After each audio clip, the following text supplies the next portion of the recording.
شايف اللي في الفيديو ده؟ الحركة البسيطة دي هي اللي هتحمي ابنك من تأخر الكلام وتنشط عنده اللسان وأعضاء النطق من أول يوم. شوف يا ست الكل، تنظيف لثة الرضيع بقطعة قماش أو قطعة شاش مبللة دي مش بس نظافة وحماية من الفطريات، لا، ده يعتبر علاج طبيعي وتدخل مبكر بتخلي الطفل يتكلم بدري جدا. انت بالحركة دي بتزودي تدفق الدم للسان والشفاه والخدين، وكمان بتنشطيهم وبتقويهم عشان يكونوا مستعدين للانطلاق مع اول حروف هتطلع من الطفل. طب ليه التدليك ده سحري؟ لانه بيقلل حاجة اسمها التحسس الفموي، وبيخلي فم ابنك مرن ومستعد دايما للتواصل، وده بيمنع مشاكل كتير بنشوفها في عيادات التخاطب بعدين.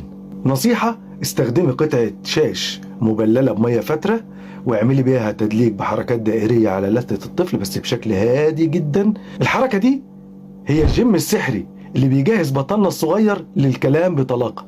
يا ست الكل، نظافة فم ابنك النهاردة هي ضمان لمستقبل كلامه بكرة إن شاء الله. قولي لي بقى، أنت كنت تعرفي المعلومة دي قبل كده؟